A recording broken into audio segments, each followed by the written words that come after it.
Katekismus Besar Westminster, pertanyaan ke-123. Apa hukum yang kelima? Jawabannya, hukum yang kelima ialah hormati ayahmu dan ibumu supaya lanjut umurmu di tanah yang diberikan Tuhan Allahmu kepadamu. Jawaban tersebut dapat dibaca dari Keluaran 20 ayat 12. Hukum ini memberikan kepada kita pengertian yang mendalam berkaitan dengan mengasihi sesama. Kalau kita membaca dan memperhatikan hukum pertama, hukum kedua, hukum ketiga, dan hukum keempat, itu berkaitan dengan hubungan kita dengan Allah, mengasihi Allah secara pribadi, khusus, dan fokus, menghormati Allah, dan secara komunitas dalam persekutuan dan ibadah.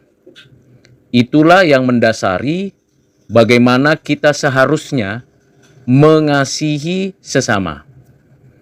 Dan mengasihi sesama dimulai dari menghormati ayah dan ibu. Mengapa demikian? Karena melalui ayah dan ibu kita ada dan diciptakan olehnya. Kita dibesarkan dan dipeliharanya. Dan kita mendapatkan pengajaran, pengertian, dan bukti-bukti kehidupan yang dinyatakan oleh ayah dan ibu kita.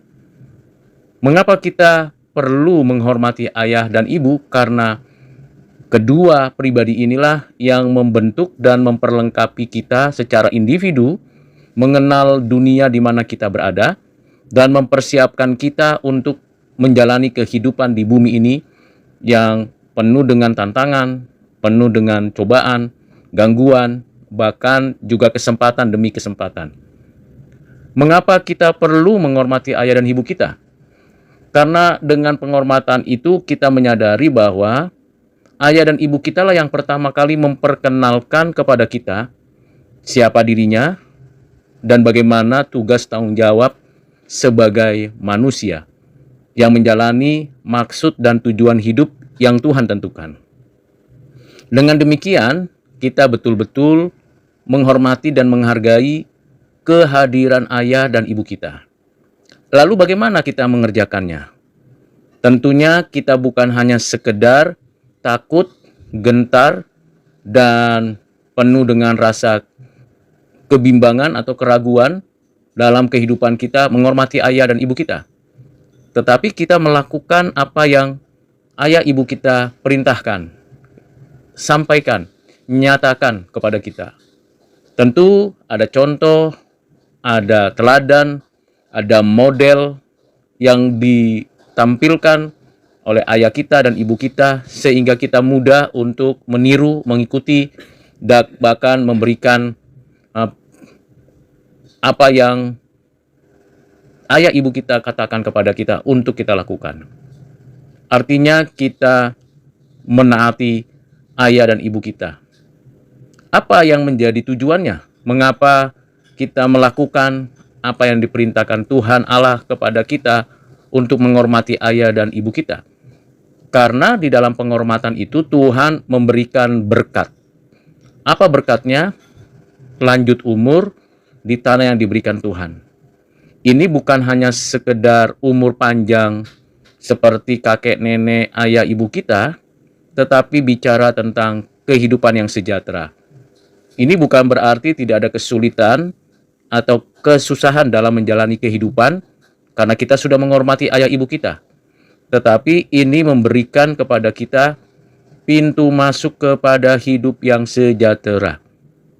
Nah, bagaimana kita kalau sudah melewati masa-masa di mana kita sudah tidak mungkin lagi menghormati ayah ibu kita karena kedua orang tua kita itu sudah meninggal dunia?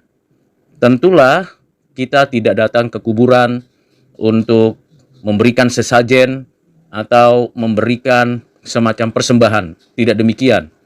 Kita meneruskan cita-cita, perjuangan, harapan yang baik yang disesuaikan dengan kehendak Tuhan kepada anak cucu keturunan kita, dan kita membawa nama baik orang tua kita itu di depan banyak orang. Dengan demikian, maka kita diberikan kesempatan lagi untuk menghormati ayah dan ibu dan panjang umurnya seumur yang Tuhan kehendaki. Artinya bukan hitungan umur berapa nanti kita makin panjang umur di tanah yang diberikan Tuhan, ini berbicara tentang kehidupan di masa yang akan datang. Bukan hanya di sini, tetapi juga di tempat di langit dan bumi yang baru. Selain itu, penghormatan kepada ayah dan ibu itu bukan bersifat komunal. Artinya bukan anak-anak berkumpul lalu ada yang mewakili. Tidak demikian, tapi ini bersifat individu. Karena berkatnya pun individu. Karena perintahnya pun kepada individu, anak-anak kepada ayah dan ibu untuk dihormati. Kiranya dengan pengertian dan penjelasan ini, kita semakin menghargai Tuhan dan menghormati ayah ibu kita. Tuhan Yesus memberkati kita. Amin.